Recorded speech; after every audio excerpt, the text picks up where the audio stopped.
نحمده ونسلم على سيدنا ومولانا محمد رسول النبي أمين حكيم كريم رؤوف رحيم أما قال الله تعالى في قرآن المجيد وفرقان الحميد أعوذ بالله من الشيطان الرجيم بسم الله الرحمن الرحيم من يهد الله فهو المهتد ومن يضلل فلن تجد له وليا مرشدا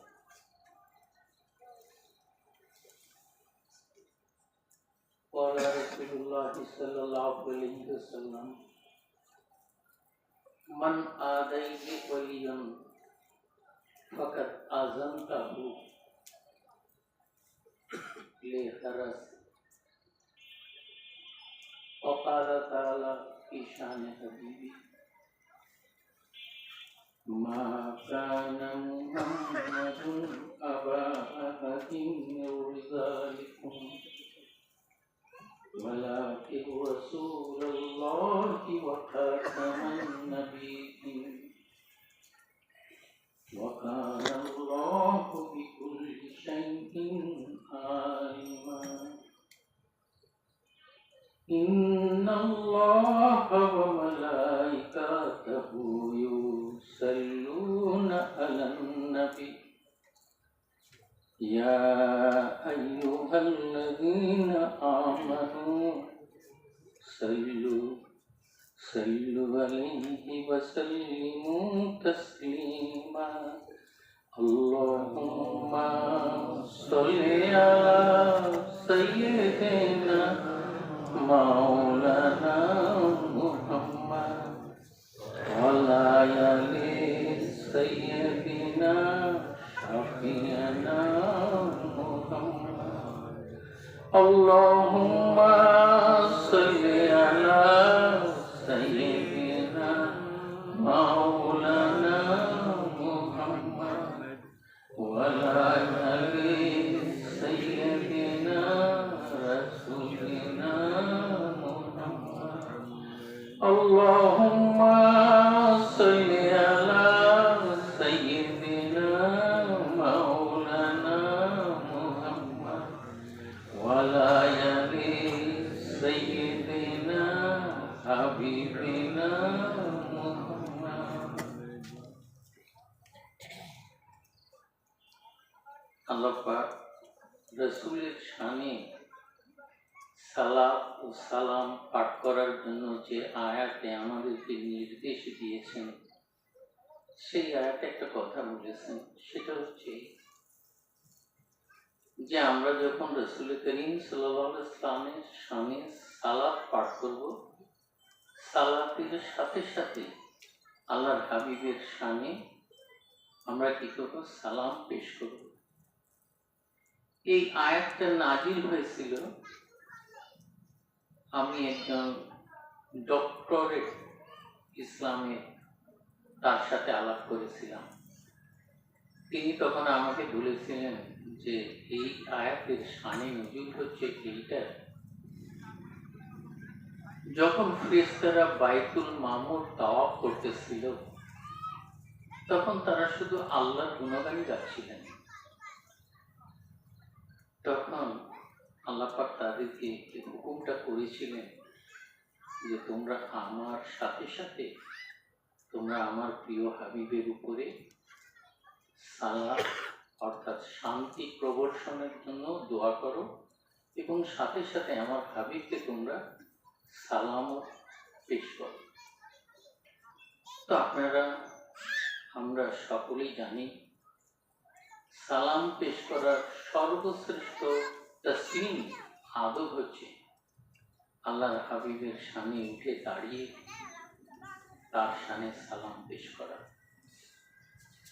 তো যখন আমি উঠে দাঁড়িয়ে আল্লাহর হাবিবের শানে সালাম পেশ করব, আপনাদেরকে অনুরোধ করছি মেহেরবানি করে বিশেষ অসুবিধা না থাকলে আপনারাও আমার সাথে সাথে উঠবেন। আমরা আল্লাহর হাবিবের সামনে সালাম পেশ করব তাসলিমের সাথে, বিনয়ের সাথে। খুব তুমি তুফান লিল্লাহ শাদীদুল হুব শাদ্দু তুফান লিল্লাহ ইউহিব্বুহুম ওয়া ইউহিব্বুনাহুম। হাবিব তুমি, তুমি হাবিবুল্লাহ, ইয়া নবী সালামু আলাইকা, রাসূল সালামু আলাইকা, ইয়া হাবিব সালামু আলাইকা, সালাওয়াতুল্লাহ আলাইকা। আলহামদুলিল্লাহিল মুরসিল খালক মিন আদামিন সুম্মা সালাতু মুখতারিল ফিল কদামি।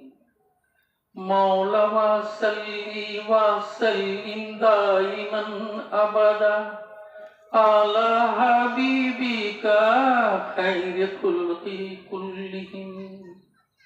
ইয়া নবী সালামু আলাইকা, ইয়া রাসূল সালামু আলাইকা, ইয়া হাবিব সালামু আলাইকা, সালাওয়াতুল্লাহ আলাইকা। বিশ্ব নিখিল নাস্তিকতা হতে গড়ল যে তার সব গুণগান, হাজার সালাম সত্তাকে সেই সৃষ্টিকুলের শ্রেষ্ঠ মহান।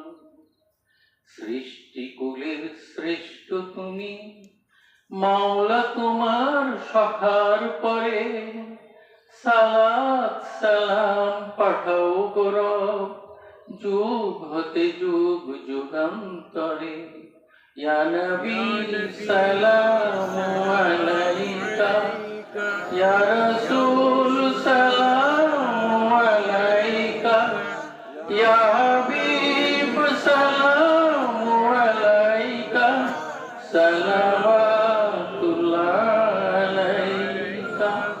বালাগাল গুলাম বিকামালিহি কাসাব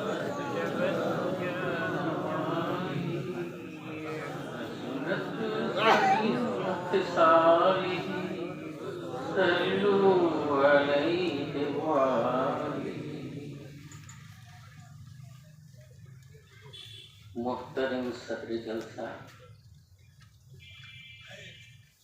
उलामाए मशाइख इज़ाम, ख्वातीन व हज़रत, अस्सलामु अलैकुम व रहमतुल्लाहि व बरकातुहू।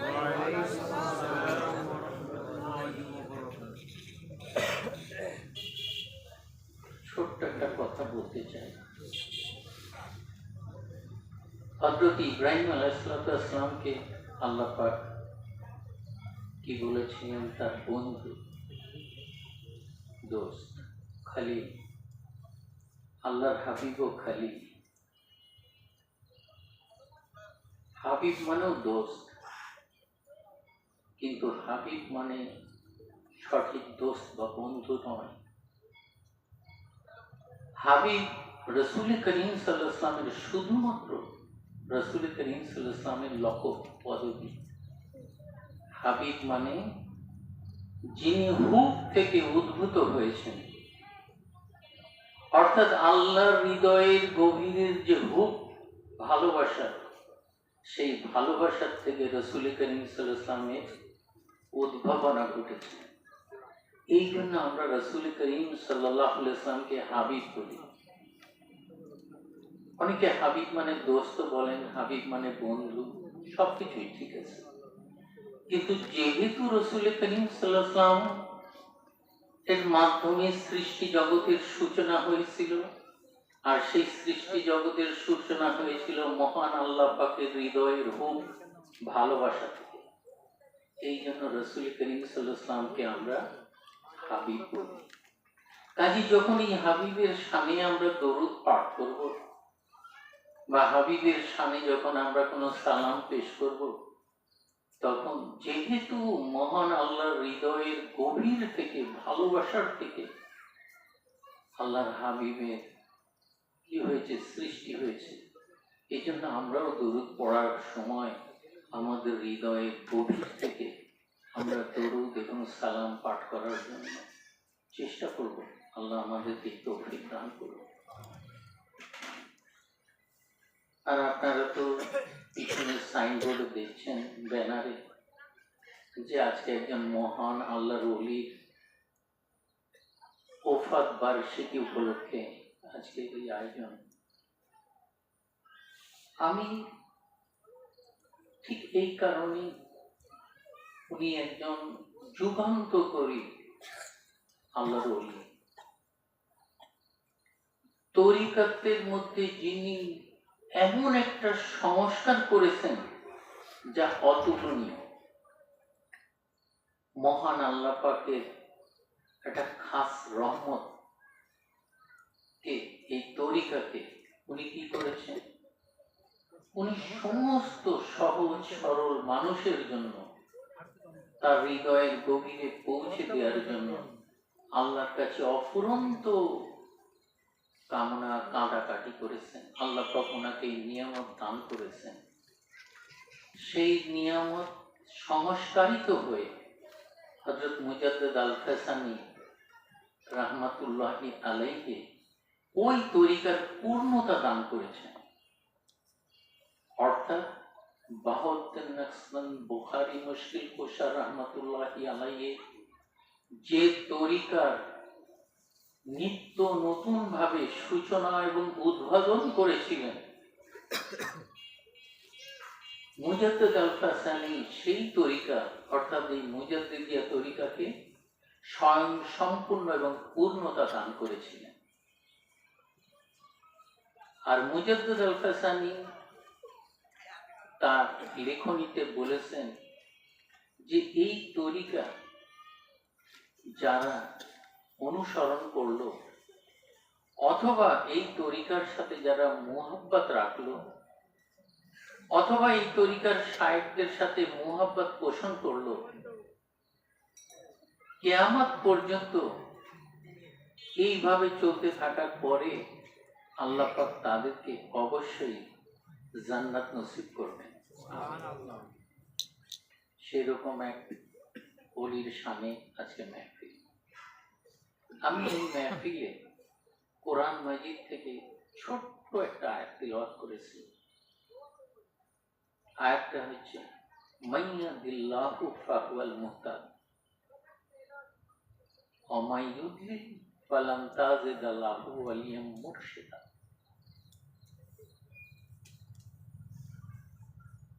আল্লাহ যাকে হেদায়েত করেন একমাত্র সেই হেদায়েত প্রাপ্ত পাবে।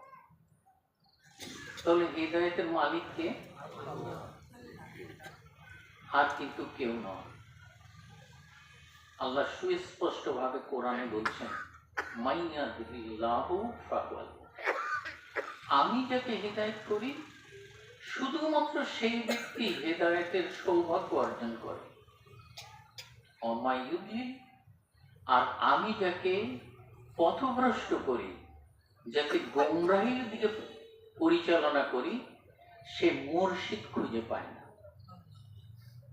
একটা আল্লাহ পাকের একটা হচ্ছে পজিটিভ সেন্টেন্স।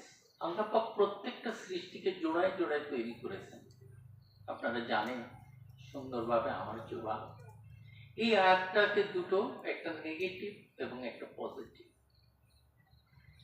দুইটা। যাকে আল্লাহ হেদায়েত করেন সেই শুধুমাত্র হেদায়েত প্রাপ্ত, আর যাকে আল্লাহ পাক পথভ্রষ্ট করেন, যাকে আল্লাহ পাক গোমরাহ করেন, তিনি মুর্শিদ খুঁজে পান না। তাহলে মূল উদ্দেশ্য হচ্ছে কি? তিনি মুর্শিদ খুঁজে পাবেন না। আর কি আল্লাহর হেদায়েত থাকা লাগবে, আল্লাহর ইচ্ছা পোষণ করা লাগবে। তকদির এইটাই, এই যে আমরা তকদির শুনি, মুসলমান তকদিরের উপর বিশ্বাস করতে হবে। তকদিরের সর্বশ্রেষ্ঠ বিশ্বাসের মাকাম হচ্ছে এটা, যে আল্লাহ যাকে হেদায়েত করবেন, অর্থাৎ আল্লাহ আমাদেরকে হেদায়েত করেছেন, এটা আমাদের তকদির, এটা আমরা বিশ্বাস করি। আর যাকে আল্লাহ গোমরাহ করবেন, এটাও আল্লাহ করবেন, এটাও তার তকদির। এখানে কোন ব্যক্তির, কোন গোষ্ঠীর, কোন সমাজের কারোর করার কিছু নেই। এই তকদিরের উপরে আমাদেরকে বিশ্বাস করতেই হবে যদি আমরা মুসলমান হতে চাই, যদি আমরা হেদায়েত প্রাপ্ত হতে চাই। এই আয়াতটার মধ্যে প্রথম যে জিনিসটা আল্লাহ পাক এস্টাবলিশ করেছেন সেটা হচ্ছে আমাদের তাকদীর। আল্লাহ যাকে হেদায়েত করবেন শুধুমাত্র সেই হেদায়েত হবে, আর আল্লাহ যাকে পথভ্রষ্ট করবেন সেই কি হবে, মোরশেদ খুঁজে পাবে না। এখানে আল্লাহ ব্যতীত অপর কারোর কোনো কিছু আর করণীয় নাই। সমস্ত সফরেন্টি, সমস্ত ক্ষমতা শুধুমাত্র একমাত্র মহান আল্লাহরই হাতে। ফয়সালার মালিক আল্লাহ।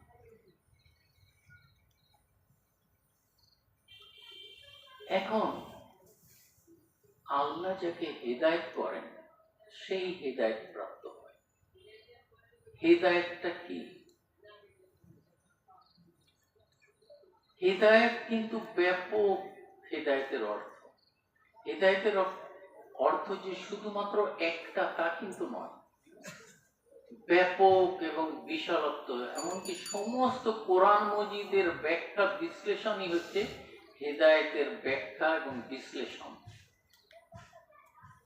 তা প্রথম যে ব্যাখ্যা বিশ্লেষণের যে শর্ত হচ্ছে সেটা হচ্ছে এই,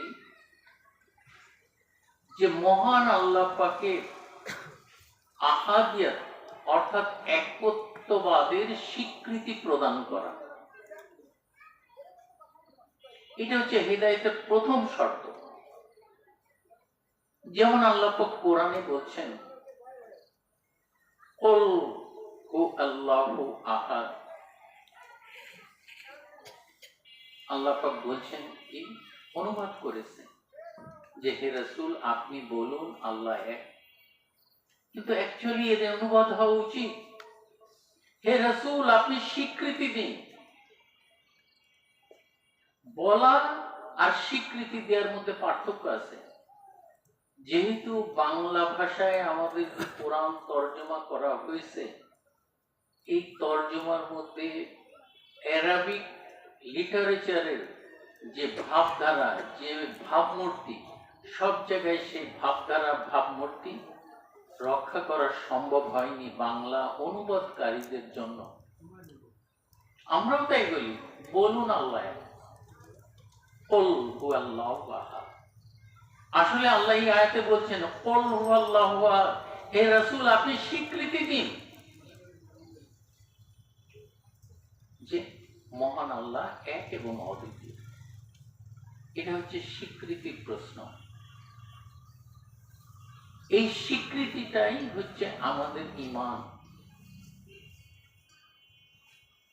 আল্লাহ পাকের ওয়াহিদিয়াত বা একত্ববাদের স্বীকৃতি দেয়া কিভাবে? মৌখিক। কিন্তু যদি আমরা মৌখিক ভাবে স্বীকৃতি দিই তাহলে কিন্তু স্বীকৃতিটা পূর্ণাঙ্গ হয় না। এই জন্য এর দ্বিতীয় পর্যায় হচ্ছে এই স্বীকৃতিটাকে আপনার হৃদয়স্থল থেকে আপনাকে আমাকে কি করতে হবে? প্রত্যয়ন করতে হবে, অর্থাৎ দৃঢ়ভাবে অঙ্গীকার করতে হবে এবং দৃঢ়ভাবে ধারণ করতে হবে। এটাও কিন্তু হেদায়েতের শেষ। এরপরে হচ্ছে যে এই মৌখিক স্বীকৃতি এবং হৃদয়ে প্রত্যয়ন, এই দুটাকে সমস্ত জীবন ব্যাপী জন্ম থেকে মৃত্যু পর্যন্ত এটা বাস্তবায়ন করতে হবে। এটাই হচ্ছে হেদায়েত। না, হেদায়েত এখানেও শেষ নয়, হেদায়েত ব্যাপক ব্যাপার। আমি একটা কথাই বলেছি যে সমস্ত কোরআন মজিদই হেদায়েত। যেমন মনে করেন সূরা ফাতিহার মধ্যে যাকে বলা হয় কি উম্মুল কোরআন, অর্থাৎ সমস্ত কোরআনের যে উৎসস্থল, উৎসস্থল সূরা ফাতিহা। সেই সূরা ফাতিহার মূল কনসেপ্ট, মূল কথাটাই হচ্ছে এটা, ইহদিনাস সিরাতাল মুস্তাকিম।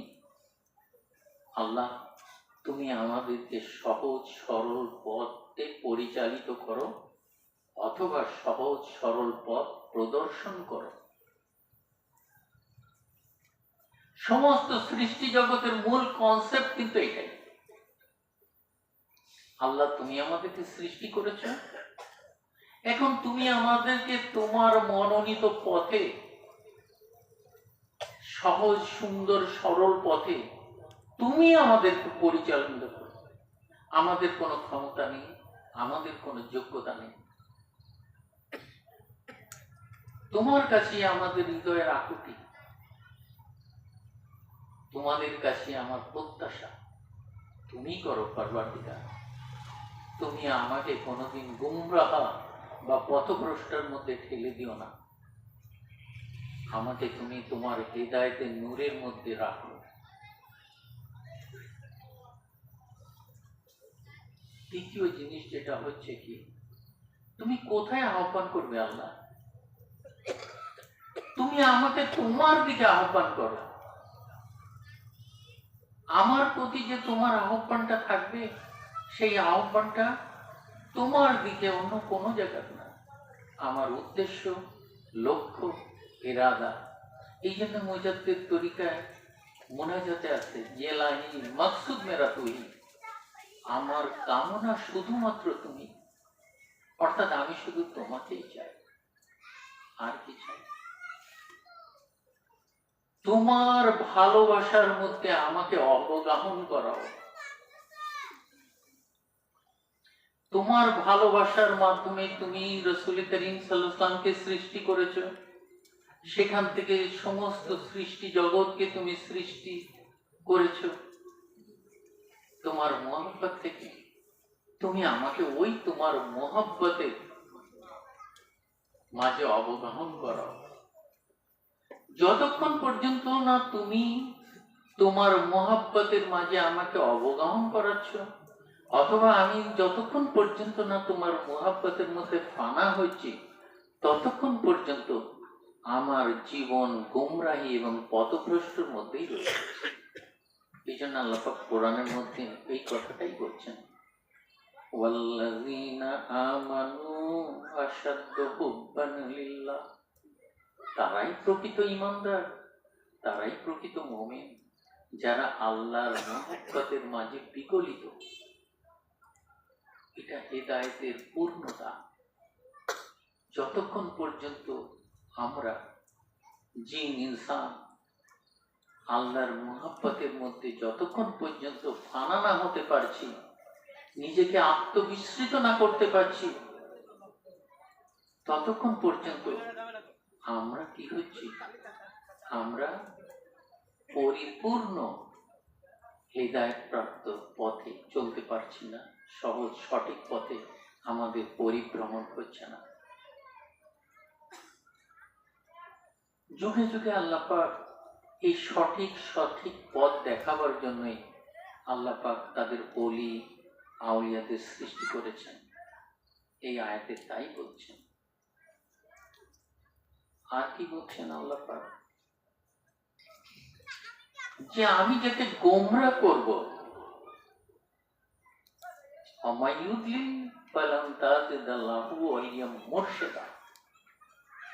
অর্থাৎ আমি যাকে হেদায়েত করব, সে একজন মোরশেদ খুঁজে পাবে, আর যাকে আমি গোমরাহ করব, পথভ্রষ্ট করব, সে মুর্শিদ খুঁজে পাবে না। তাহলে মুর্শিদটা কি? মুর্শিদ শব্দের মূল রুট ওয়ার্ড হচ্ছে রুশদুন। রুশ বা রুশদুন, রুশ মানে নূর অথবা জ্যোতি। যিনি আল্লাহ প্রদত্ত নূর অথবা জ্যোতিকে প্রক্ষেপণ করার যোগ্যতা অর্জন করেছেন, তিনি মুর্শিদ। আর এই মুর্শিদের বৈশিষ্ট্য কি, অ্যাডজেক্টিভ কি?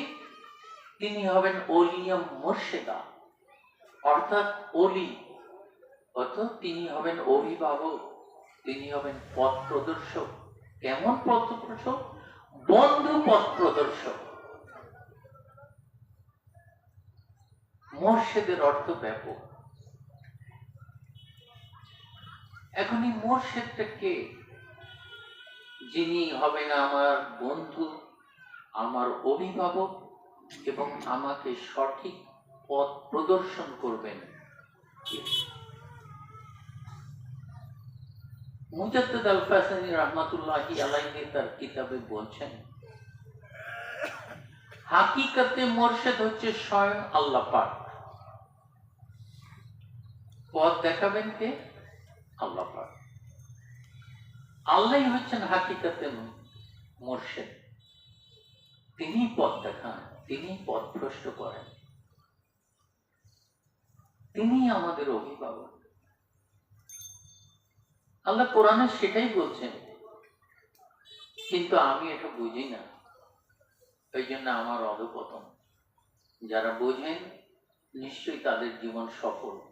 আল্লাহ প্রত্যেকটা লোকের জীবনকে সফলতা দান করুন। কিভাবে? যেমন আল্লাহ বলছেন, আল্লাহু ওয়ালিউল্লাযিনা আমানু ইউখরিজুহুম মিনাজ যুলমাতি ইলান নূর। আল্লাহ হচ্ছেন মুমিনদের অভিভাবক, মুমিনদের পথ প্রদর্শক। তিনি কি করেন? তিনি অন্ধকার থেকে আলোর দিকে নিয়ে যান। কোরআনে আল্লাহ নিজেই বলছেন, অর্থাৎ পথ প্রদর্শক স্বয়ং হচ্ছে আল্লাহ পাক। আল্লাহ হচ্ছেন হকিকতে মুর্শিদ। তিনি যদি পথ প্রদর্শন না করেন তাহলে কেউ মুর্শিদ খুঁজে পাবে না। আর মুর্শিদ যদি কেউ না পায় তাহলে সে গোমরাহা পথভ্রষ্টের মধ্যে পতিত হবে এবং তার আলটিমেট লক্ষ্যস্থল হচ্ছে জাহান্নাম। আর যে মুর্শিদ খুঁজে পাবে সে সঠিক বন্ধুকে পাবে, সঠিক অভিভাবককে পাবে এবং সে জান্নাতে যাওয়ার যোগ্যতা অর্জন করবে। ঠিক এই আয়াতটা আছে বলেই কোরআনে যারা ইলমে তাসাউফের উপরে চর্চা করেন, গবেষণা করেন, তারা বলেছেন শুধুমাত্র এই আয়াতটার কারণেই যে মুর্শিদ দ্বারা ফরজে আইন। যারা আমরা মুর্শিদ পেয়েছি এবং যারা আমরা সঠিক অলিয়াম মুর্শিদাকে পেয়েছি, তারা আমরা নিশ্চয়ই সঠিক, সত্য, সুন্দর এবং আল্লাহর পথের উপরে আমরা কি করছি? ইস্তেকামতে আছি। আর যারা কোন মুর্শিদকে খুঁজে পায়নি, এমন মুর্শিদ ওলিয়াম মুর্শিদ, ওলি অভিভাবক, আর মুর্শিদ যিনি নূর প্রক্ষেপণ করার যোগ্যতা অর্জন করেন। কোন নূর? মহান আল্লাহ পাকের হেদায়েতের নূর, তিনি হচ্ছেন মুর্শিদ।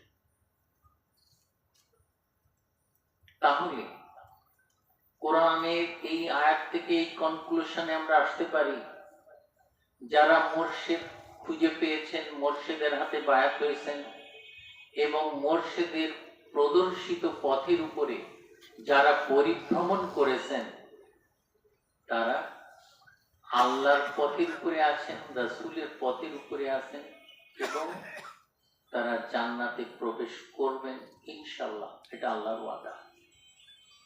আর যারা মুর্শিদ খুঁজে পাননি অথবা মুর্শিদকে তালাশ করেননি, তাদের চূড়ান্ত গন্তব্যস্থল হচ্ছে জাহান্নাম। কিন্তু আজকাল সমাজ ব্যবস্থায়, ইউটিউব সমাজ ব্যবস্থায়, আজকাল শিক্ষা দীক্ষার যে পাঠ্যক্রম, তাতে যে জিনিসটা আমরা লক্ষ্য করি, তাতে দেখা যায় এই মুর্শিদদের কোনো কথা তো নেই, বরঞ্চ মুর্শিদদের সমাজ থেকে, রাষ্ট্র থেকে জনগণের মাঝে যাতে মুর্শিদ সম্বন্ধে বিভ্রান্ত ছড়ানো হয়, লোকে যাতে মুর্শিদের কাছে না যায়, জান্নাতের পথ যাতে খুঁজে না পেয়ে সমস্ত লোক যাতে জাহান্নামের দিকে যায়, আজকাল পৃথিবীর শ্রেষ্ঠ শিক্ষা ব্যবস্থাই হচ্ছে তাই। হাকিকাতে মুর্শিদ তাহলে আল্লাহ, আর সমস্ত সৃষ্টি জগতের মুর্শিদ হচ্ছে হাকিকাতে আহম্মদী। আমি কিন্তু বলিনি হাকিকাতে মুহাম্মাদি, আমি বলেছি হাকিকাতে আহম্মদী।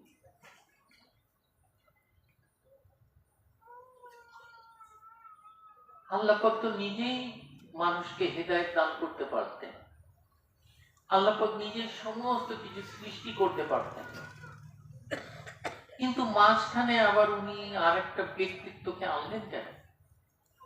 রাসূল সাল্লাল্লাহু আলাইহি ওয়াসাল্লামকে আনলেন কেন? কারণ আল্লাহর নিজেরই যে সিফাত তাকবীন, আল্লাহর যত কোটি কোটি গুণবৈশিষ্ট্য, সমস্ত গুণবৈশিষ্ট্যকে যদি আমরা চারিত্রিক বিশ্লেষণে বিশ্লেষিত করি, তাহলে আমরা এভাবে শতাধিক আল্লাহ পাকের চারিত্রিক গুণবিশিষ্ট যে বিভাজন করেছি, সেই বিভাজনের এক একটা নাম দিয়েছি। যেমন আল্লাহ দয়াময়, আমরা রহিম নামকরণ করেছি, আল্লাহ অনুগ্রহ পরায়ণ, আমরা রহমান নামকরণ করেছি। এগুলো সব আল্লাহর চারিত্রিক বৈশিষ্ট্যের নাম। আল্লাহ পাকের সমস্ত যত চারিত্রিক বৈশিষ্ট্য আছে, সমস্ত বৈশিষ্ট্যকে দুই ভাগে ভাগ করা হয়েছে। মনে করেন আল্লাহ পাকের শতাধিক বৈশিষ্ট্য আছে, এই শতাধিক বৈশিষ্ট্যকে দুই ভাগে আল্লাহ পাক ভাগ করেছেন। তার একটা নাম হচ্ছে কি সিফাতে হাকিকিয়া বা সিফাতে কাদিমিয়া, এটা অনলি 8টা। বাকি যত কিছু সিফাত আছে, সমস্ত সিফাত হচ্ছে সিফাতে ইজাফিয়া। সমস্ত সৃষ্টি জগৎকে আল্লাহ পাক এই সিফাতে ইজাফিয়া দান করেছেন, কিন্তু সিফাতে হাকিকিয়া আল্লাহ তার পছন্দনীয় বিশিষ্ট বান্দাদের দান করেছেন। এটা সাধারণভাবে দেয়নি। যেমন মনে করেন আল্লাহ রহমান, আল্লাহ রহিম, আল্লাহ গফুর। আমাদের মধ্যে দয়া আছে, করুণা আছে, মায়া আছে। আমরা এটা যে কোনো লোককে করে, আমরা আমার সন্তানকে ভালোবাসি, স্ত্রীকে ভালোবাসি, বন্ধুকে ভালোবাসি। আল্লাহ যেমন বলেন যে আমার করুণাকে যদি আমি 100 ভাগ ভাগ করি, সহিহ হাদিস, তার 99 ভাগ আমার কাছে, বাকি 1 ভাগ তোমাদের সৃষ্টি জগতের মধ্যে আমি দান করেছি। তো এই আল্লাহর ক্যারেক্টারিস্টিক্সে যত গুণাবলী আছে, যা তার সৃষ্টি জগতের মধ্যে দান করেছেন আল্লাহ পাক, সব হচ্ছে নাম সিফাতে ইজাফিয়া। যেমন আল্লাহ গানি, আল্লাহ সম্পদশালী। আল্লাহ মানুষকে সম্পদ দিয়েছেন, সেই সম্পদ মানুষ দান করতে পারে। আল্লাহর গুণ বৈশিষ্ট্য দিয়ে আল্লাহ মানুষকে তৈরি করেছেন, কিন্তু সিফাতে হাকিকিয়া বা সিফাতে কাদিমিয়া আল্লাহ মানুষকে দেননি।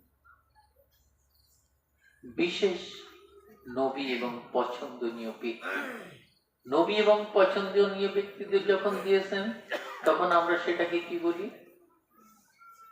নবীদের কি আর ওলিদের কি? ওলিদের কেরামত আর নবীদের হচ্ছে মুজিজা। এটা কিন্তু নবী এবং ওলিদের বৈশিষ্ট্য না, জন্মগত না, এটা আল্লাহ পাক দান করেছেন তাদেরকে সিফাতে হাকিকিয়াত থেকে। যেমন হায়াত, কোনো মানুষ কাকেও হায়াত দিতে পারবে না। যত বড়ই ডক্টর হোক, বৈজ্ঞানিক হোক, যত বড়ই হোক, কেউ যদি বলে আমার হায়াত থেকে আমি তোমাকে দিয়ে দিলাম, এটা অসম্ভব, পারবে না। কিন্তু এটা নবী রাসূলকে দান করেছেন। নবী রাসূলরা মৃত লোককে জিন্দা করে দিয়েছেন, ঈসা রুহুল্লাহকে ওই দিয়েছেন। এটা হচ্ছে তাকবীর, হায়াত। হায়াত মানে জীবনের যে আয়ু। একটা লোক মারা গিয়েছেন, ঈসা রুহুল্লাহ তাকে জিন্দা করে দিয়েছেন। রাসূল করিম সাল্লাল্লাহু আলাইহি ওয়াসাল্লাম একদিন 2টা বালককে জিন্দা করেছেন, সহিহ হাদিস। তাহলে এই যেগুলো মানুষের মধ্যে সচরাচর পাওয়া যাবে না, শুধুমাত্র নবীগণ ব্যতীত, এইগুলো মুজিজা। এই মুজিজাগুলো একমাত্র আল্লাহ তার নবীদের দান করে। আর তার ওলিদেরও যা কিছু দান করেন সেটা কেরামত। এটাও আল্লাহ পাকে ওই সিফাতে হাকিকিয়াত থেকে, বুঝছেন? যেমন আমরা কোরআন মজিদে মনে করি মুসা কালিমুল্লাহ এবং খিজির আলাইহিসসালামের একটা কাহিনী অনেক সুন্দর করে আল্লাহ বলেছেন, কত সুন্দর কাহিনী। সেখানেও আপনি এটা দেখবেন। তো আমি দ্বিতীয় যে পর্যায়ে আপনাদেরকে বলেছিলাম সেটা হচ্ছে কি, যে সৃষ্টি জগতের মোর্শেদ, সমস্ত কিছুর হাকিকাতে মোর্শেদ হচ্ছে আল্লাহ পাক। আর সমস্ত সৃষ্টি জগতের মোর্শেদ হচ্ছে হাকিকাতে আহম্মদী। অর্থাৎ আল্লাহ পাক যেখানে সৃষ্টির সূচনা করেন, যাকে দিয়ে আল্লাহ পাক সৃষ্টির সূচনা করেন, তিনি হচ্ছেন হাকিকাতে আহমদী। যেভাবে মুজাদ্দিদ আল কাসানি তার কিতাবের মধ্যে বলছেন, লাউলাকা লামা খালাকতুল আফলাক, হে রাসূল, আমি যদি আপনাকে সৃষ্টি না করতাম তাহলে সমস্ত সৃষ্টি জগতের কোনো কিছুকেই সৃষ্টি করতাম না, এমনকি আমি আমার রবুবিয়ত প্রকাশ করতাম না। অর্থাৎ আমি আমার রবুবিয়ত প্রকাশ করেছি আপনার সৃষ্টির মাধ্যমে। আপনাকে সৃষ্টি করেছি বলেই আমার রবুবিয়ত সমস্ত সৃষ্টি জগতের মধ্যে প্রকাশিত হয়েছে। এটা হাদিস। আজকালকার আলিমরা এই হাদিসটা মানে না, কিন্তু মুজাদ্দিদ আল কাসানি তার মক্তবাদের মধ্যে সুস্পষ্টভাবে এই হাদিসটা উল্লেখ করেছেন। তো যেখানে যা কিছু আছে তাদেরকে হেদায়েত করার, সৃষ্টি জগতের যা কিছু আছে, এই সৃষ্টি জগতের মুর্শিদ হচ্ছে হাকিকাতে আহমদী। আল্লাহ নিজেই পারতেন, আল্লাহ যদি বলতেন হতো না সবকিছু সৃষ্টি হোক, কিন্তু আল্লাহ পাক মুহাম্মদ সাল্লাল্লাহু আলাইহি ওয়াসাল্লামের হাকিকাতের মাধ্যমে সমস্ত কিছু কেন সৃষ্টি করলেন? যেহেতু আল্লাহর সমস্ত সিফাত গুলা, আল্লাহর কুদরত, রহমত, শান, এতেবার যা কিছু আছে সম্মিলিত ভাবে এত তীব্র একটা নূরের প্রকাশের স্তর, যে সেই নূর দিয়ে যদি উনি সৃষ্টি করতেন তাহলে কোনো কিছুই সৃষ্টি হতো না, সমস্ত কিছু ধ্বংস হয়ে যেত। নূরের এত তীব্রতা। অর্থাৎ আল্লাহ পাকের যত গুণ বৈশিষ্ট্য আছে, প্রত্যেকটা গুণ বৈশিষ্ট্যের যে নূর, সেই নূরের যে সম্মিলন, সেই সম্মিলনের প্রখরতা, তীব্রতা, উজ্জ্বলতা এত সুতীব্র যে সেই নূর যতদূর পর্যন্ত প্রকাশিত বা বিকশিত হবে ততক্ষণ পর্যন্ত কোনো সৃষ্টির অস্তিত্বই থাকবে না। কাজে আল্লাহ পাকের সেই সৃষ্টি করার যে ইচ্ছা, সেটা কিভাবে প্রকাশিত হবে? সব সৃষ্টি যদি ধ্বংস হয়ে যায়। এই জন্য আল্লাহ পাক তার হৃদয়ের মুহাব্বতকে আলাদা করে নিলেন। অর্থাৎ মনে করেন সমস্ত নূরগুলো মিলিয়ে যত তীব্রতা, তার থেকে মুহাব্বতের নূরকে যদি আলাদা করে নেন, তাহলে সেই নূরের তীব্রতা অনেক কমে যাবে, নাকি কমবে না ভাই? কি বলেন?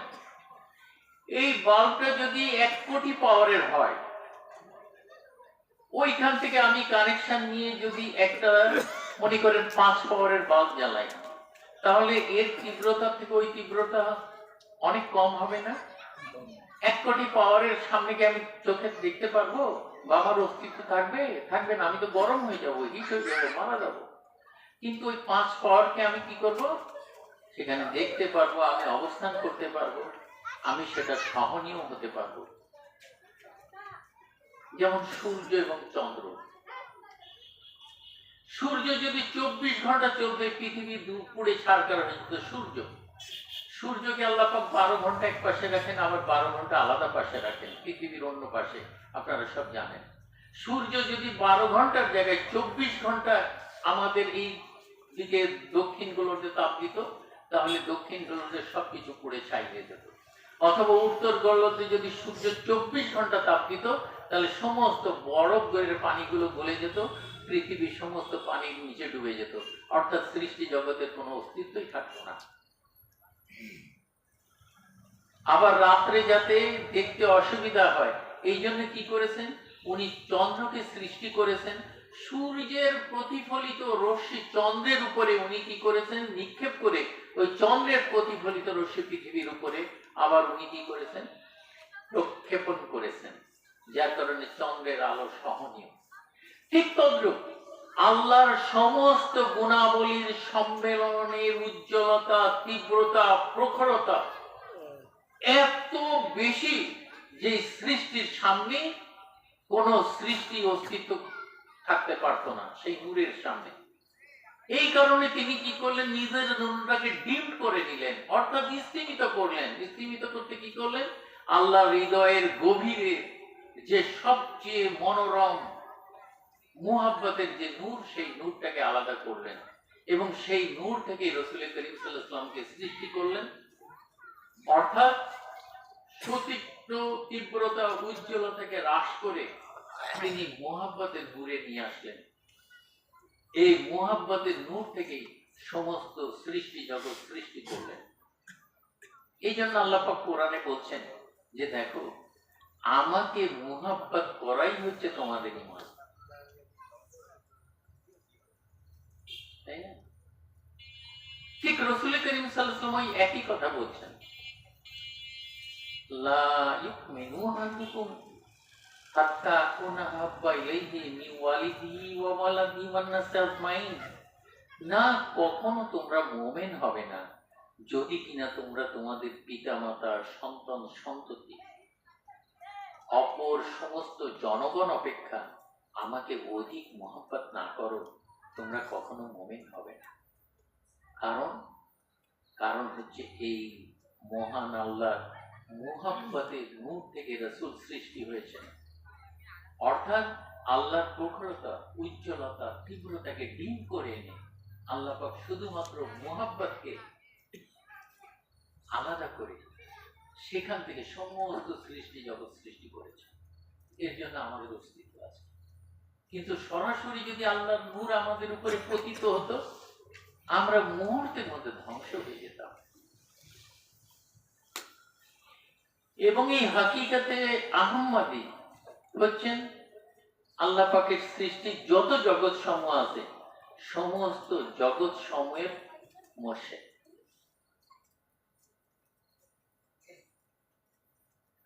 আর হাকিকাতে মুহাম্মাদী হচ্ছেন শুধুমাত্র এই সৃষ্টি জগতের মোর্শেদ। এই যে দুনিয়ার যে জগৎ, যেদিন থেকে পৃথিবী, চন্দ্র, সূর্য যে সৃষ্টি হয়েছে, সেখান থেকে আমাদের কিয়ামত পর্যন্ত এই জগতে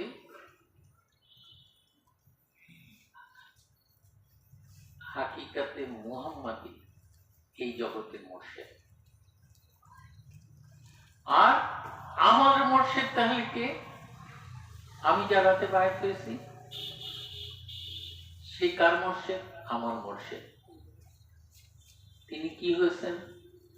তিনি হচ্ছেন এই হাকিকাতে মুহাম্মাদী প্রতিফলিত যে নূর, সেই নূরের উনি কি করেছেন আপতিত রশ্মি, অর্থাৎ হাকিকাতে মুহাম্মাদী সাল্লাল্লাহু আলাইহি সাল্লামের যে নূর বা জ্যোতি আছে, সেই জ্যোতির প্রতিফলন ঘটেছেন। সেই নূর না, সেই নূরের প্রতিফলিত রশ্মি আমার মোর্শেদের উপরে প্রতিফলন ঘটেছে। আর আমার মোর্শেদ ওই নূরকে, কোন নূর? হাকিকাতে আহমদের যে নূর, ওই নূরকে প্রক্ষেপণ করার যোগ্যতা অর্জন করেছেন, তিনিই হচ্ছেন আমার মোর্শেদ। তাহলে হাকিকাতে মোর্শেদ হচ্ছে মহান আল্লাহ পাক, সমস্ত সৃষ্টি জগতের মোর্শেদ হচ্ছে হাকিকাতে আহমদী, আর সমস্ত পৃথিবীর মোর্শেদ হচ্ছে হাকিকাতে মুহাম্মাদী। আর আমার মোর্শেদ হচ্ছেন উনি, যিনি ওই রসুল করিম সাল্লাল্লাহু আলাইহি সাল্লামের হেদায়েতের নূরের প্রতিফলিত রশ্মি অর্জন করার পরে আবার প্রক্ষেপণ করার যোগ্যতা অর্জন করেছেন, তিনি হচ্ছেন আমার মোর্শেদ। এই হচ্ছে মুর্শিদের হাকিকত, আলিয়া মুর্শিদা। এখন এই মুর্শিদ আমি পেলাম, এখন আমি মুর্শিদকে কিভাবে তার কাছ থেকে পথ প্রদর্শন পাবো, তার এই নূরের জ্যোতি লাভ করব, আবার নিজের পথ নিজে খুঁজে নেব, হেদায়েতের পথ খুঁজে নেব, কিভাবে সম্ভব?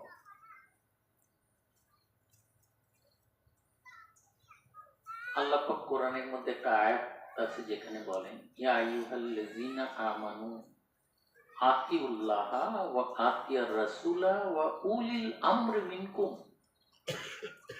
হে ঈমানদারগণ, তোমরা আল্লাহকে অনুসরণ করো। আল্লাহকে অনুসরণ করব কিভাবে? আল্লাহকে কি আমরা দেখি? আমরা তো আল্লাহকে দেখি না, তাহলে আমরা আল্লাহকে অনুসরণ করব কিভাবে? অথচ আল্লাহ পাক সুস্পষ্ট ভাবে বলছেন যে আতিউল্লাহ, এই ঈমানদারগণ, এই মুমিনগণ, তোমাদের কর্তব্য হচ্ছে আল্লাহকে অনুসরণ করা। How it could be possible? এটা কিভাবে সম্ভব হবে যে আমি আল্লাহকে অনুসরণ করব? আমি তো আল্লাহকে দেখি না, আল্লাহ কোথায় থাকেন আমি তো দেখি না, তাহলে আর আমার অনুসরণ কিভাবে আল্লাহকে আমি করতে পারি? আল্লাহ আছেন কোথায়? আল্লাহর সমস্ত নূর আল্লাহ পাক এই কোরআনের মধ্যে কি করেছেন? একটা এত বড় মহাসাগর, সমস্ত মহাসাগরের মধ্যে আল্লাহ পাক তার নিজের নূরকে বিক্ষিপ্ত করে দিয়েছেন। এই জন্য আল্লাহ বলছেন যে আমাকে অনুসরণ করার অর্থ হচ্ছে আমার প্রেরিত যে কিতাব, যে নূর, সেই নূরকে তোমরা অনুসরণ করো।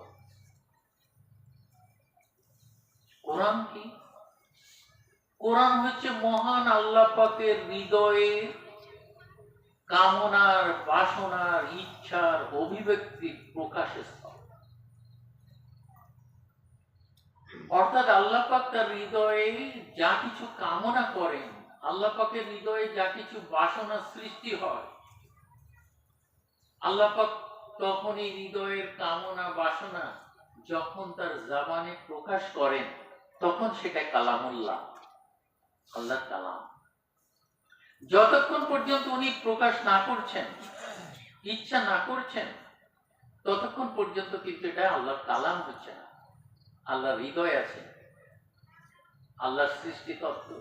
যদি আমার দুই চাচা আছেন, ওনারা অনেক জ্ঞানী, ওনারা অনেক সুন্দর করে বলবেন, আপনাদেরকে বোঝাবেন, আমি শুধু অল্প একটু বলে যাই যে কোরআন কি? কোরআন হচ্ছে আল্লাহ পাকের হৃদয়ের অভিব্যক্তি, আল্লাহ পাকের হৃদয়ের কামনা, আল্লাহ পাকের হৃদয়ের বাসনা, আল্লাহ পাকের ইচ্ছা।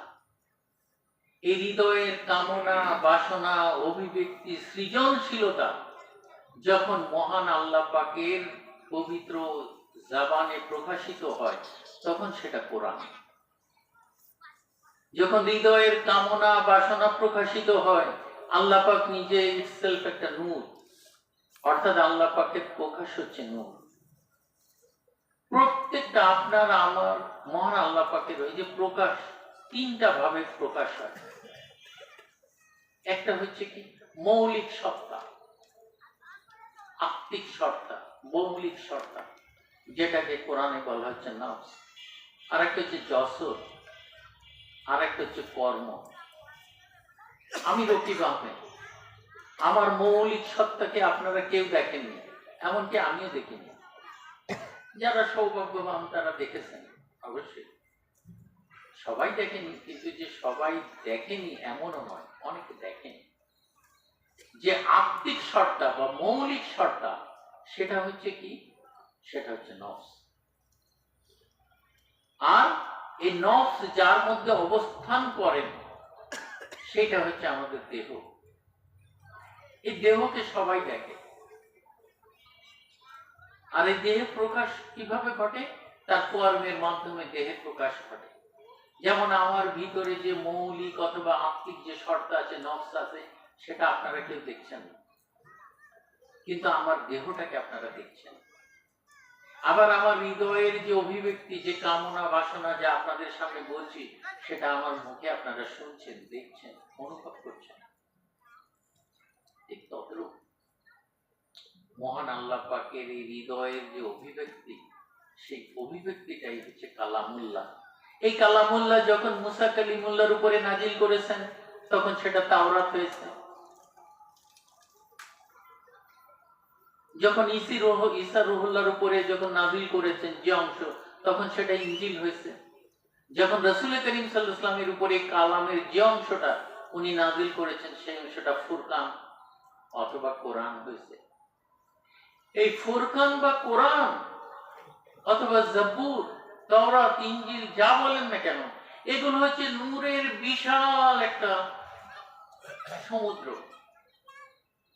অপরিসীম, সীমাহীন। যেমন আল্লাহ বলেন, আমি তোমাদের কাছে কি পাঠিয়েছি? নূর পাঠিয়েছি, কিতাব পাঠিয়েছি, কিতাব নূর। এই নূরকে মন্থন করলে, এই নূরকে মন্থন করলে, অর্থাৎ সমুদ্রকে মন্থন করলে যেমন সেখান থেকে অমৃত বের হয়, ঠিক এই মহাসমুদ্র কোরআনের যত কিছু নূর আছে, সমস্ত নূরকে মন্থন করলে যে অমৃতটা উদ্ভাসিত হয়, সেই উদ্ভাসিতাই হচ্ছে মুহাম্মদ সাল্লাল্লাহু আলাইহি ওয়াসাল্লাম, আমাদের রাসূল সাল্লাল্লাহু আলাইহি ওয়াসাল্লাম। এই জন্য রাসূল করিম সাল্লাল্লাহু আলাইহি ওয়াসাল্লাম ইটসেলফ একজন নূর, নূরের মহাদরিয়া। এটার সৃষ্টি কিভাবে? আল্লাহ পাকের হৃদয়ের মুহাব্বত থেকে, হৃদয়ের ইচ্ছা থেকে, হৃদয়ের কামনা থেকে, হৃদয়ের বাসনা থেকে, হৃদয়ের সৃজনশীলতা থেকে যা কিছু আছে সবকিছু কোরআনের মধ্যে আছে। এই কোরআন হচ্ছে একটা নূরের মহাসাগর, বিস্তৃত একটা মহাসাগর। এই মহাসাগরকে মন্থন করলে সেখান থেকে যে অমৃতটা বের হয়, সেই অমৃতটাই হচ্ছে মুহাম্মদ রাসূলুল্লাহ সাল্লাল্লাহু আলাইহি ওয়াসাল্লাম, অর্থাৎ কোরআনের নূরের বাস্তব প্রতিচ্ছবি।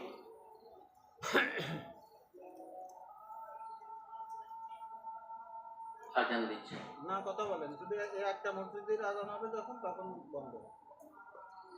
তাহলে রাসূল করিম সাল্লাল্লাহু আলাইহি ওয়াসাল্লাম কি কোরআনের সম্মিলিত নূর মহাসাগরে কি করা, তার মন্থনের উত্থিত অমৃত যা তুলনাহীন, তাকে মুহাব্বত করাই আমাদের হিদায়াতের আরেকটা অংশ। কোরআনের প্রত্যেকটা শব্দকে বিশ্বাস করা, সেই অনুযায়ী আমল করা, এটাও আমাদের হিদায়াতের একটা অংশ।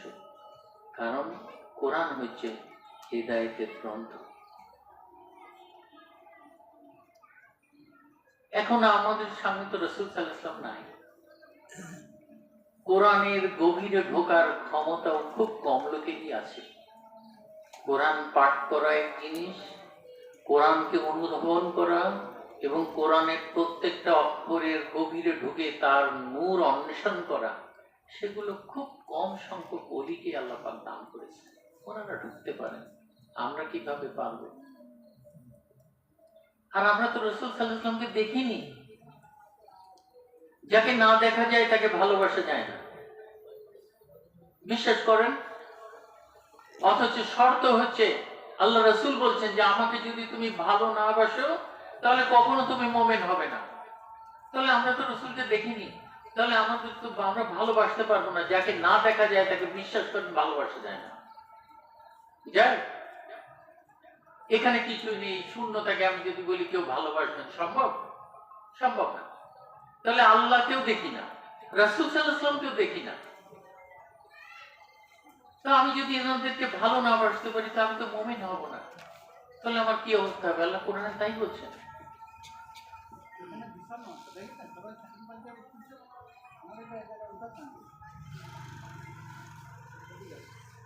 যে তোমাদের কাজ হচ্ছে আমাকে ভালোবাসা। রাসূল সাল্লাল্লাহু আলাইহি ওয়াসাল্লাম তাই বলেন। একদিন আল্লাহর হাবিব হযরত উমরকে জিজ্ঞেস করছেন, উমর তুমি সবচেয়ে কাকে বেশি ভালোবাসো? উমর রাদিয়াল্লাহু তাআলা খানিকক্ষণ চুপ করে আছেন, চুপ করে বলছেন, ইয়া রাসূলুল্লাহ, আমি সবচেয়ে বেশি আমার পরিবারকে ভালোবাসি, অতঃপর আমাকে বাসি, অতঃপর আপনাকে ভালোবাসি। তখন আল্লাহর হাবিব বলছেন, উমর তুমি তো সফল হলে না, সফলতা লাভ করলে না। তিনি ওনার বুকে হাত দিয়েছেন, সঠিক। উমর রাদিয়াল্লাহু তাআলা খানিকক্ষণ পরে বলছেন, ইয়া রাসূলুল্লাহ, আমি সবচেয়ে বেশি আপনাকে ভালোবাসি, আমাকে ভালোবাসি, অতঃপর আপনাকে ভালোবাসি। তো বলছে, উমর তুমি তো সফল হলে না। আবার রাসূল কারীম সাল্লাল্লাহু আলাইহি ওয়াসাল্লাম হযরত উমরের দেহ মোবারকে স্পর্শ করছেন, তখন বলছেন, ইয়া রাসূলুল্লাহ, আমি সবচেয়ে বেশি আপনাকে ভালোবাসি। সফল। কিন্তু আমরা তো রাসূল সাল্লাল্লাহু আলাইহি ওয়াসাল্লামকে পাইনি, আর আমরা তো আল্লাহর কথা চিন্তাও করি না। তাহলে আমাদের জীবনে সফলতা কিভাবে আসবে? কেমন করে হবে?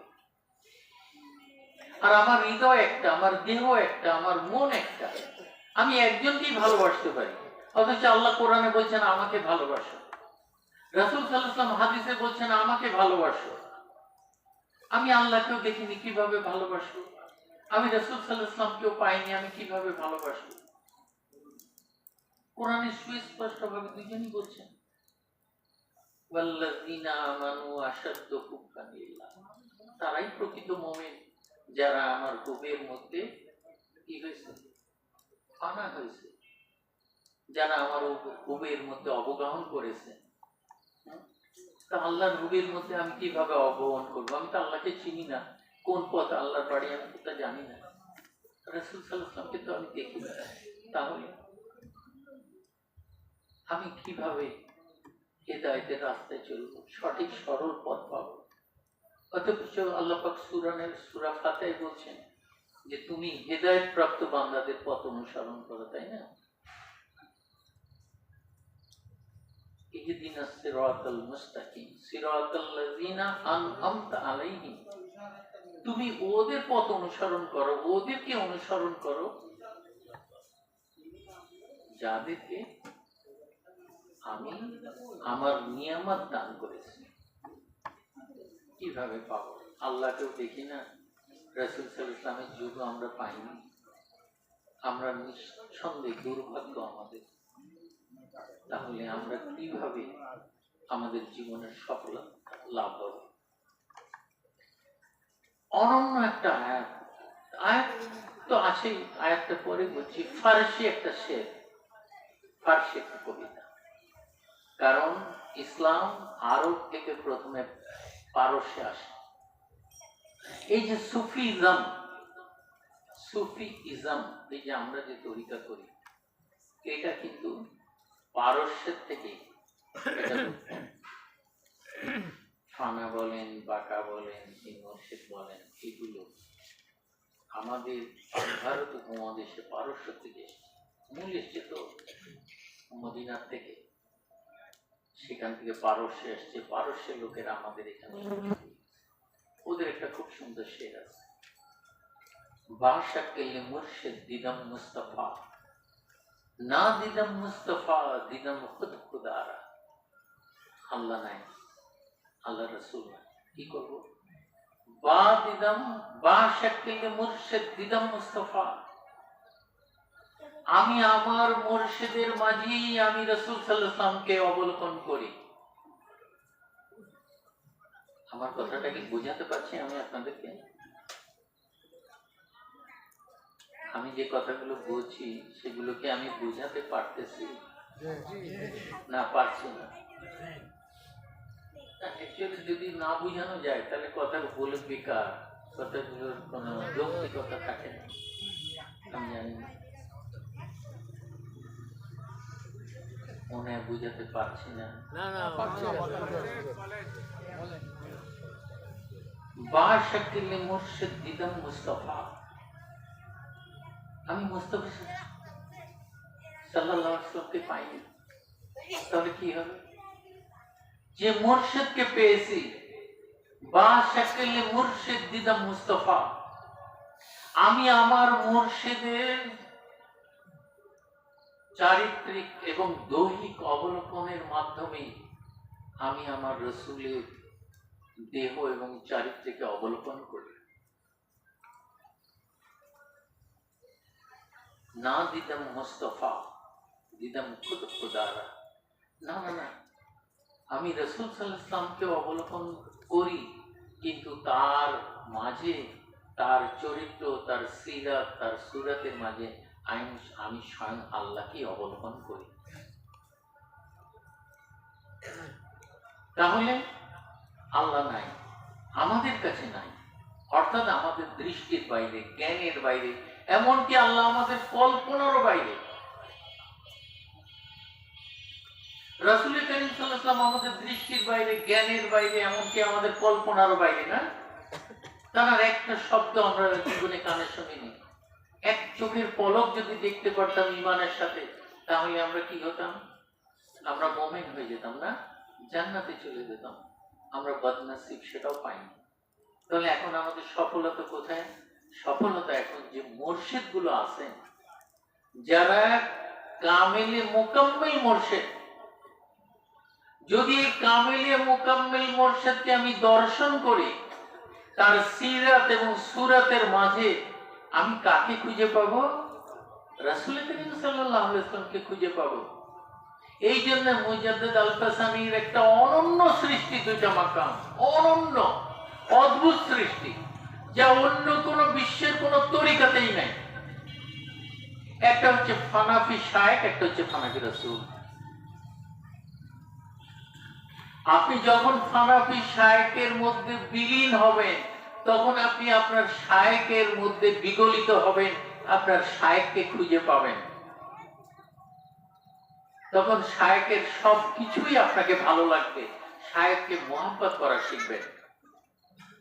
যতক্ষণ পর্যন্ত আপনি আমি ফানাফি শায়েখে না যাচ্ছি, ততক্ষণ পর্যন্ত শায়েখের প্রতি আমাদের মোহাব্বত হচ্ছে না, শায়েখকে আমরা অনুসরণ করতে পারছি না, অনুকরণ করতে পারছি না।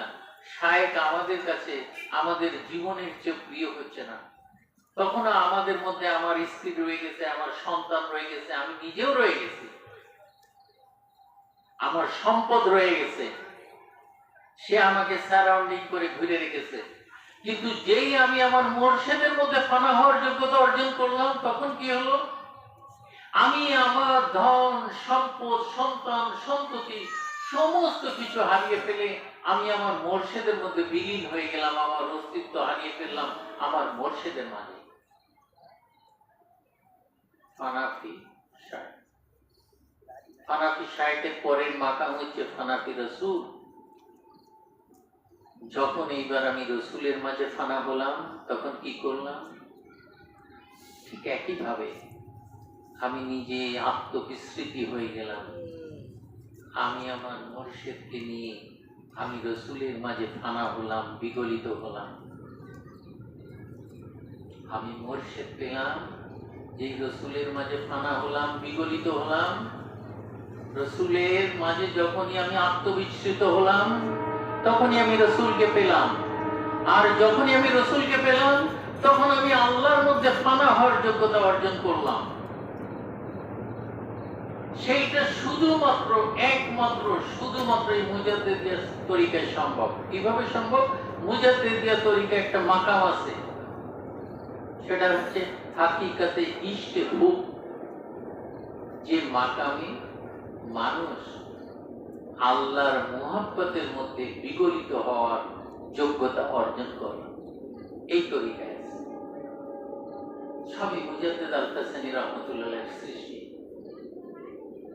অনন্য মাকাম, ফানাফি শায়েখ, ফানাফি রসুল, হাকিকাতে ইশকে হুব।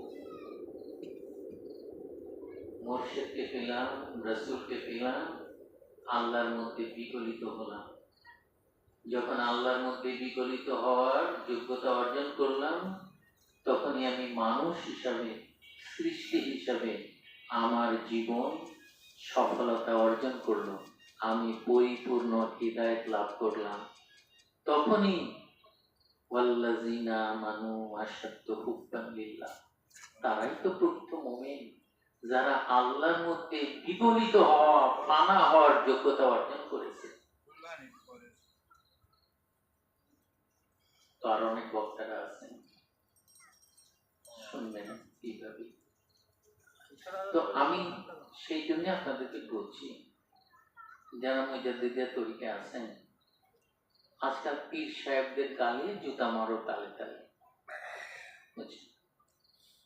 দুঃখের কথা, আমার পারিপার্শ্বিকতা, তারাও এখন এই তরিকা মানে না। আমাদের ছেলে পেলেরাও মানে না, শিক্ষিত ছেলে পেলে। যে আমরা পরম সৌভাগ্যশালী যে আমরা অন্তত এই তরিকার নিসবত পেয়েছি, মুর্শিদ পেয়েছি। কোরআনের এই যে আয়াত আমি তেলাওয়াত করেছি, আপনারা একটু কাজ করেন। বর্তমানে লোকেরা কাজ করে না, ফানাফি শায়েখে কাজ করে না, ফানাফি রসুলও কাজ করে না। আর হাকিকাতে খুব তো অনেক দূরের কথা। যতক্ষণ পর্যন্ত হাকিকাতে ইশকে হুব্বের মধ্যে কেউ না অবগাহন করতে পারছে, বিশ্বাস করেন, ততক্ষণ পর্যন্ত কেউ শিরক মুক্ত হচ্ছে না। আর শিরক থাকা অবস্থায় কেউ বেঁচতে যাবে না। বেঁচতে অত নাজ নিয়ামত আল্লাহ পাক এত উপঢৌকন বেঁচতের মধ্যে রেখেছেন। এই যে পরীক্ষা করবেন, আল্লাহ কোরআনে বলছেন যে তোমার জীবন এবং মাল আমি কিনে নিয়েছি বিনিময়ে বেচতে। আমরা কি আমাদের জীবনকে উৎসর্গ করেছি? বলেন তো, আমি তো করি নাই। হ্যাঁ, মাহফিলে আছি।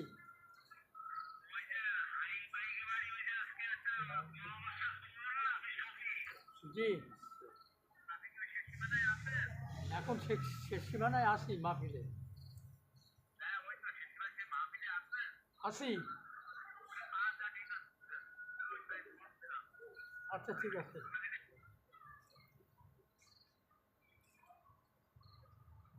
শিরকের যে পাঁচটা স্তর, তার সর্বোচ্চ সূক্ষ্ম স্তর হচ্ছে আল্লাহর মুহাব্বতে অপর কাউকে শরীক করা।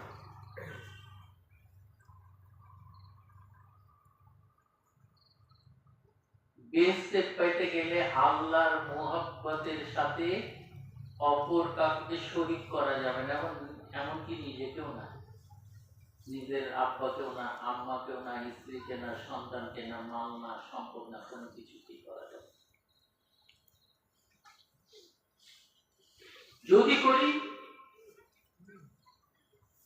সেটা শিরক। শিরকের যে পাঁচটা স্তর আছে, যে পাঁচটা স্তরকে অতিক্রম করে একটা মানুষ নিজেকে শিরক মুক্ত করতে পারে, তার সর্বশ্রেষ্ঠ সূক্ষ্ম যে স্তর, সেই স্তর হচ্ছে আল্লাহর মুহাব্বতে অপর কাউকে শরীক করা।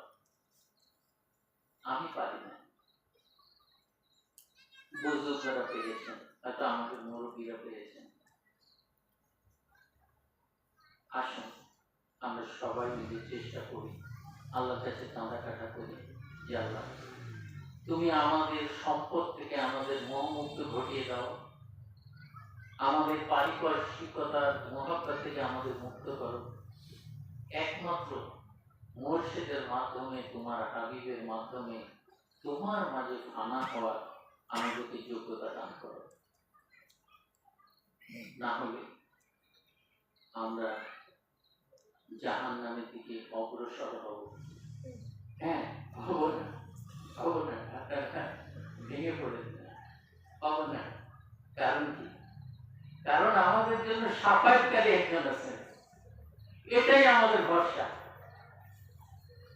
আপনি যদি এই আঙ্গিকে বিচার করেন, আমি যদি এই আঙ্গিকে বিচার করি, তাহলে আমাদের কারোরই মানে খুব পৃথিবী মনে করেন 200 কোটি বর্তমানে মুসলমান আছে, তার মধ্যে বেশিরভাগ মুসলমানের জান্নাতে যাওয়ার যোগ্যতা নাই, অসম্ভব। আল্লাহর মধ্যে ফানা বাঁকা হওয়া কঠিন ব্যাপার। কিন্তু আমরা নিরাশ নই। কেন? আমাদের পিছনে এই সমস্ত বড় বড় ওলিয়া উলিয়ারা রয়েছেন, যারা সাফায়াত করবেন। রাসূল কারীম সাল্লাল্লাহু আলাইহি ওয়াসাল্লাম রয়েছেন, যিনি শাফিউল মুজনিবিন। তো অন্তত সাফায়াত পেতে গেলে যতটুকু সম্পর্ক ধরে রাখলে অন্তত সাফায়াত পাওয়া যায়, আসলে ততটুকু সম্পর্ক আমরা ধরে রাখার চেষ্টা করি। কিছু না, অন্তত ওই সম্পর্কটুকু থাক, যেন আমাদের জন্য আল্লাহর হাবিব, আমাদের মুর্শিদরা সাফায়াত করে। অদ্ভুত একটা হাদিস আমি আপনাদেরকে বলছি। রাসূল কারীম সাল্লাল্লাহু আলাইহি ওয়াসাল্লাম একদিন তার সাহাবাদের মাঝে বসে রয়েছেন। তখন আল্লাহর হাবিব বলছেন, বান্দাদের মাঝে এমন অনেক বান্দা আছে যারা রোজ কিয়ামতের দিন আল্লাহর আরশে নূরের স্তম্ভের উপরে উপবেশন করবে। চিন্তা করেন, অথচ তারা নবীও নন, শহীদও নন। কি আশ্চর্য! কিয়ামতের ময়দান মহান আল্লাহ পাক যে আরশের উপরে বসে থাকবে,